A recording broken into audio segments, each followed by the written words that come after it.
Welcome back, everyone. My name is Ember, and today we are continuing our One Piece journey with Volume 54. We are finally jumping right into Impel Down. Literally jumping in. So this is chapters 523 to 532. So this is when Luffy and Boa Hancock come up with their scheme to get into Impel Down, all the way up until through when Luffy and his ragtag crew of prisoners defeat the Minotaur. So it's all starting to kick off. This is the big prison break of Impel Down. Everything's riding on the line here, and it's super tense and super exciting. I like that this was the perfect opportunity to just bring back all of the fan favorites, or just characters that Oda really liked. Buggy's back, Mr. Three's back, Bon Clay is back. And they're using their devil fruit powers in even more interesting ways, and just their powers in general in even more interesting ways than they did when they first showed up. Really... And the constant running gag of them trying to just leave Luffy behind and get out, and immediately failing to, is just great across the board.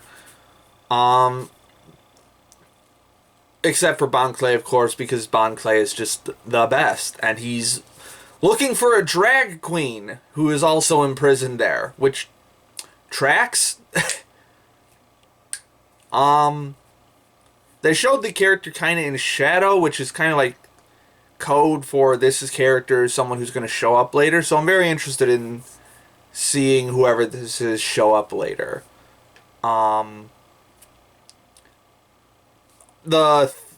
from that, the theming of Impel Down is really fucking solid as well. It's literally modeled after the circles of hell, like going down. It gets more hellish as you go. The first level is like spikes and shit. Second level is beasts. Third level was like starvation. The fourth level is the Inferno. Very curious what the fifth level is going to be. In particular with the second level being beasts, I like that they're more like Western kind of mythological beasts. We had the Sphinx, we had the Manticore, we had the Basilisk. In general, this is a very Western-oriented place. Like, it's modeled after the Christian version of hell. More specifically, the Catholic version of hell. With the different layers to it, based on Dante's Inferno. And all of the prison guards being themed around different Western, like, monsters of sort. Like, the Warden Magellan is like a vampire, Dracula-looking guy. Sadie, I think her name was, it looks like the devil. Underwarden Hannibal, I think that's how it's pronounced, is a sarcophagus / mummy kind of guy. So, really strong theming all around to make this a very Western kind of idea of a prison. Considering America, that kind of tracks. But I just realized that right now. Yeah. I'm not quite sure. I don't know what this Saldeth guy's deal is. Very curious as to what he's supposed to be. Is he just some kind of imp or something? I assume he's just some kind of imp, like a little demon or something, but we'll see how that goes. I don't expect to see more of him, but he has a cool design, so maybe we will see more. Who knows? He looks like he belongs to the mob, so that's kind of funny.